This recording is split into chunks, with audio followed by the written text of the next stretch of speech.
യുവനടിയുടെ ലൈംഗിക അതിക്രമ പരാതിയിൽ സംവിധായകൻ രഞ്ജിത്തുമായുള്ള തെളിവെടുപ്പ് തുടരുകയാണ്. ലൈംഗിക അതിക്രമം നടന്ന കാരവനിൽ ഉൾപ്പെടെയാണ് തെളിവെടുക്കുന്നത്. ചങ്ങനാശ്ശേരിയിലെ ഷൂട്ടിംഗ് സെറ്റിൽ നിന്ന് പിടിച്ചെടുത്ത 2 കാരവനുകൾ കഴിഞ്ഞ ദിവസം കൊച്ചിയിലേക്ക് എത്തിച്ചിരുന്നു. നാളെ വൈകിട്ട് 4 മണി വരെയാണ് Ernakulam judicial first class magistrate കോടതി രഞ്ജിത്തിനെ പോലീസ് കസ്റ്റഡിയിൽ വിട്ടിരിക്കുന്നത്.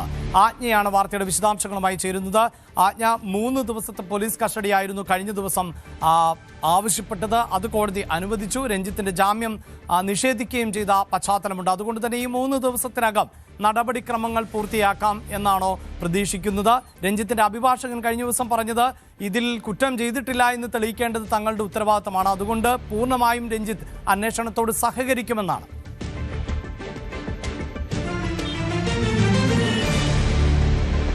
അഭിലാഷ്, തീർച്ചയായിട്ടും നേരത്തെയും ഈ ജാമ്യാപേക്ഷ നൽകുന്ന സാഹചര്യത്തിലും രഞ്ജിത്ത് പ്രധാനമായും സൂചിപ്പിച്ചത് തനിക്ക് കരൾ ശസ്ത്രക്രിയ കഴിഞ്ഞ ആളാണ്, അല്ലെങ്കിൽ കരൾ മാറ്റം ശസ്ത്രക്രിയ കഴിഞ്ഞ ആളാണ്.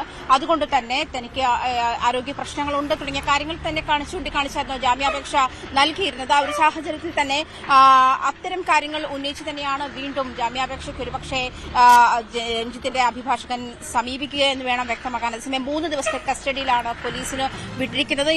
നാളെ വൈകുന്നേരം 4 മണിയോട് കൂടിയാണ് കസ്റ്റഡി കാലാവധി അവസാനിക്കുക. അതേസമയം തന്നെ ഈ 3 ദിവസം മതിയാകുമോ രഞ്ജിത്തിനെ ചോദ്യം ചെയ്യാനെന്നുള്ള കാര്യത്തിൽ പോലീസ് അതിൽ വ്യക്തത വരുത്തേണ്ട സാഹചര്യം കൂടിയുണ്ട്. എന്നാലും രഞ്ജിത്തുമായുള്ള തെളിവെടുപ്പ് ആരംഭിച്ചിട്ടുണ്ട്. ഇന്നലെ ചങ്ങനാശ്ശേരിയിൽ നിന്നും പിടിച്ചെടുത്തുള്ള 2 കാരവാൻ ഇവിടെ എത്തിച്ചിട്ടുണ്ട്. അതേസമയം ഫോർട്ട് കൊച്ചിയിലെ ആസ്പിൻ വാളിലേക്ക് തെളിവെടുപ്പിന് കൊണ്ടുപോകുമെന്നാണ് അറിയുന്നത്. എന്തായാലും നിലവിൽ രഞ്ജിത്തുള്ളത് കൊച്ചിയിൽ AR ക്യാമ്പിലാണ്.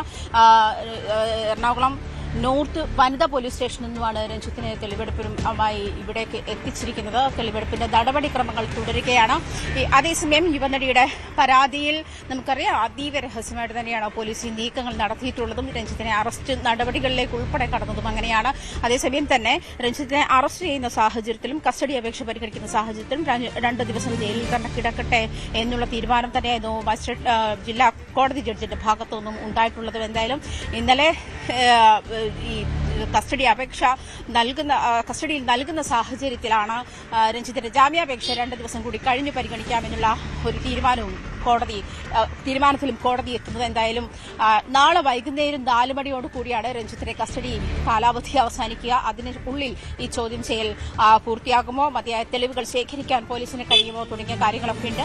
ആ ഒരു സാഹചര്യത്തിൽ തന്നെ അത്തരം കാര്യങ്ങൾ അല്ലെങ്കിൽ അത് മതിയാകാത്ത സാഹചര്യം ഉണ്ടെങ്കിൽ പോലും അത് നാളെ വൈകുന്നേരം 4 മണിക്ക് ശേഷം പോലീസിന് കൂടുതൽ അപ്ഡേറ്റ് ചെയ്യാൻ പറ്റും. അതേസമയം നാളെ വൈകുന്നേരം കസ്റ്റഡി കാലാവധി അവസാനിക്കുന്നതോടുകൂടി മറ്റന്നാൾ ജാമ്യാപേക്ഷ പരിഗണിക്കുന്ന ഒരു സാഹചര്യം കൂടിയാണ് മനസ്സിലാക്കാൻ കഴിയുന്നത്. എന്തായാലും രഞ്ജിത്തിന്റെ ജാമ്യാപേക്ഷ പരിഗണിക്കുമ്പോൾ പ്രധാനമായിട്ടും കഴിഞ്ഞ ദിവസം കോടതി തന്നെ ചോദിച്ചാണ് 2 വർഷം മുൻപല്ലേ കരൾമാറ്റ ശസ്ത്രക്രിയ നടത്തിയത് എന്ന് ചോദിക്കുന്നത്. പ്രത്യേകിച്ചും അനാരോഗ്യം ചൂണ്ടിക്കാട്ടിയാണ് രഞ്ജിത്ത് ജാമ്യാപേക്ഷയുമായി കോടതിയെ സമീപിച്ചിരിക്കുന്ന സാഹചര്യമുള്ളത്.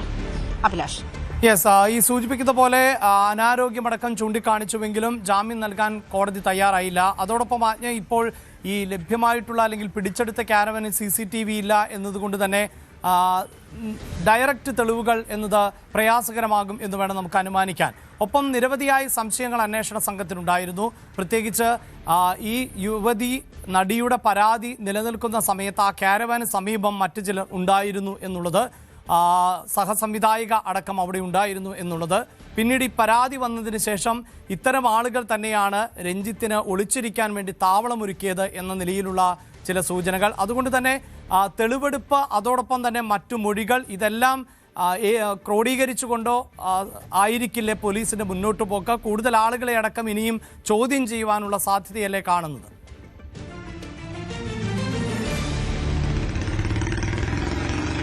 തീർച്ചയായിട്ടും അഭിലാഷ്, കാരണം സഹസംവിധായിക അടക്കമുള്ള ആളുകൾ രഞ്ജിത്തിന് രക്ഷപ്പെടാനുള്ള പദ്ധതികൾ ഒരുക്കി എന്നുള്ള ഒരു വിവരം കൂടിയാണ് പോലീസിന് ലഭിച്ചിട്ടുണ്ട്. അതേസമയം കാരവാനിലുണ്ടായിരുന്ന സാഹചര്യത്തിൽ ഈ നടി കരഞ്ഞുകൊണ്ട് അതിൽ നിന്ന് ഇറങ്ങിപ്പോകുന്നത് കണ്ടവരുണ്ട് എന്ന് പറയുന്നതും, അല്ലെങ്കിൽ ഷൂട്ടിംഗ് ലൊക്കേഷനുമായി ബന്ധപ്പെട്ട് കാരവാന്റെ സമീപത്തുണ്ടായിരുന്ന ആളുകളും ഒക്കെ ചോദ്യം ചെയ്യുന്ന സാഹചര്യത്തിൽ അതിൽ വ്യക്തതയുണ്ടായ ശേഷമാണ് ഈ അറസ്റ്റിലേക്ക് പോയതെന്നായിരുന്നു ആദ്യ ദിവസങ്ങളിൽ സിറ്റി പോലീസ് കമ്മീഷണർ ഇതുമായി ബന്ധപ്പെട്ട് ഉള്ള പ്രതികരണം നടത്തിയത്. അങ്ങനെയാണ് നമുക്കറിയാം. City police commissioner Kaliraj Mahesh കുമാറും അതുപോലെ തന്നെ DCP അശ്വതി ജിരി IPS ചേർന്നിട്ടാണ് തന്നെയാണ് ആദ്യഘട്ടത്തിൽ ഇത് അതീവ രഹസ്യമായിട്ട് തന്നെയാണ് ഈ കേസ് അന്വേഷിക്കുന്നത്.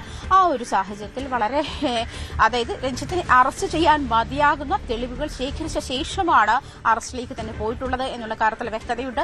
അതുമാത്രമല്ല, ഈ കഴിഞ്ഞ ദിവസം അസിസ്റ്റന്റ് ഡയറക്ടറെ ഉൾപ്പെടെ ഇതുമായി ബന്ധപ്പെട്ട് അതായത് രക്ഷപ്പെടാനുള്ള പഴുതുകൾ ഒരുക്കി നൽകി, രഞ്ജിത്തിന് സഹായം നൽകി, അതുപോലെ തന്നെ ഇത് കേസ് ഒത്തുതീർപ്പിന് ശ്രമിച്ചു തുടങ്ങിയ കാര്യങ്ങളൊക്കെ ഇതുമായി ബന്ധപ്പെട്ട് ഉണ്ടായിട്ടുണ്ട്. ഇത്തരം കാര്യങ്ങൾ കൂടുതൽ ഈ അസിസ്റ്റന്റ് ഡയറക്ടർ ശാലിനി ഉൾപ്പെടെയുള്ള ആളുകളെ കഴിഞ്ഞ ദിവസം ചോദ്യം ചെയ്തിരുന്നു പോലീസ്. മാത്രമല്ല, കൂടുതൽ ആളുകളുടെ ഷൂട്ടിംഗ് സെറ്റിൽ ഉണ്ടായിരുന്ന കൂടുതൽ ആളുകളുടെ മൊഴിയെടുക്കുന്നുണ്ട്. അതുമായി ബന്ധപ്പെട്ട രഞ്ജിത്തിനെ ഇന്നും നാളെയുമായി ചോദ്യം ചെയ്യൽ തുടരും, തെളിവെടുപ്പ് തുടരും. അതിനുശേഷമായിരിക്കും മറ്റു നടപടിക്രമങ്ങളിലേക്ക് കടക്കുക. അതേസമയം മജിസ്ട്രേറ്റിന് മുന്നിൽ രഞ്ജിത്തിനെ അറസ്റ്റ് ചെയ്ത് ഹാജരാക്കുന്ന സാഹചര്യത്തിൽ പോലും ഈ സിറ്റി പോലീസ് കമ്മീഷണർ വ്യക്തമാക്കിയത് ഇത് മാത്രമാണ്. 2 കേസുകൾ നേരത്തെയും ഉണ്ടായിട്ടുണ്ട്. നമുക്കറിയാം, ഹേമ കമ്മിറ്റിയുമായി ബന്ധപ്പെട്ടുണ്ടായിരുന്ന വിവാദങ്ങൾക്കിടയിൽ രഞ്ജിത്തിനെതിരെ 2 പ്രധാനപ്പെട്ട പരാതികൾ എത്തുന്നു. അത് ഒന്ന് ബംഗാളി നടിയുടേതാണ്. അത് ഹേമ കമ്മിറ്റിയുമായി ബന്ധപ്പെട്ടുള്ള റിപ്പോർട്ടുകൾ കണ്ട ശേഷമാണ്. ഒരു ഇന്റർവ്യൂവിലാണ് ഈ ബംഗാളി നടി അവർക്ക് ഇത്തരത്തിലൊരു പീഡനം ഏൽക്കേണ്ടി വന്നിട്ടുണ്ട്, ലൈംഗിക അതിക്രമം ഏൽക്കേണ്ടി വന്നിട്ടുണ്ടെന്നും അതേ തുടർന്ന് പോലീസിൽ പരാതി നൽകുകയും അതിന്റെ നടപടിക്രമങ്ങൾ ഉണ്ടാവുകയും ചെയ്തിട്ടുണ്ട്. മറ്റൊരു ട്രാൻസ്ജെൻഡർ യുവാവും ഇത് രഞ്ജിത്തിനെതിരെ പരാതിയുമായി വന്നു. പക്ഷേ ഈ 2 പരാതികളിലും അതായത് സ്വാധീനം ഉപയോഗിച്ച് രഞ്ജിത്ത് രക്ഷപ്പെട്ടു. അതുകൊണ്ട് തന്നെ വലിയ സ്വാധീനമുള്ള ആളാണ്. അതുകൊണ്ട് തന്നെ ജാമ്യം നിഷേധിക്കുന്ന സാഹചര്യത്തിലേക്ക് പോകണം. ജാമ്യം നൽകുന്ന സാഹചര്യത്തിലേക്ക് പോയാൽ തെളിവുകൾ നശിപ്പിക്കുകയും സാക്ഷികളെ സ്വാധീനിക്കുകയും ചെയ്യുന്ന ആളാണ് പ്രതി എന്നാണ് കമ്മീഷണർ ഈ അറസ്റ്റ് രേഖപ്പെടുത്തി മജിസ്ട്രേറ്റിന് മുൻപിൽ രഞ്ജിത്തിനെ ഹാജരാക്കുന്ന സാഹചര്യത്തിൽ വ്യക്തമാക്കിയത് എങ്ങനെയാണ്. അതുകൊണ്ട് തന്നെ കോടതി ആ കാര്യവും കൂടി മുഖവിലേക്ക് എടുക്കും. പ്രത്യേകിച്ചും രഞ്ജിത്തിന് എതിരെ സമാനമായ 2 കേസുകൾ, ഇത് 3ാമത്തെ കേസാണ്, സമാനമായ 2 കേസുകൾ രഞ്ജിത്തിനെതിരെ ഉണ്ടായിരിക്കുന്ന സാഹചര്യത്തിൽ അത്തരം ഒരു പ്രധാനപ്പെട്ട തെളിവുകൾ, പ്രധാനപ്പെട്ട കേസുകൾ കൂടി പരിഗണിച്ച് തന്നെയായിരിക്കും കോടതി ഇതിൽ തീരുമാനമെടുക്കുക. അഭിലാഷ്, 3 ദിവസത്തെ കസ്റ്റഡിയാണ് നൽകിയിട്ടുള്ളത്. നാളെ വൈകിട്ട് 4 മണി വരെയാണ് രഞ്ജിത്തിന്റെ പോലീസ് കസ്റ്റഡി സമയം അനുവദിച്ചിട്ടുള്ളത്. ആ കസ്റ്റഡി കാലാവധി കഴിയുന്നതിന് മുമ്പ് കഴിയുന്നത്ര തെളിവുകൾ പൂർത്തീകരിക്കുക, അതാണിപ്പോൾ പോലീസ് ലക്ഷ്യം വെക്കുന്നത്. അതിന്റെ അടിസ്ഥാനത്തിലുള്ള തെളിവെടുപ്പ് ആണ് ഇപ്പോൾ നടന്നുകൊണ്ടിരിക്കുന്നത്. കൂടുതൽ വാർത്തകൾക്ക് news 18 Keralam YouTube channel subscribe ചെയ്യുക.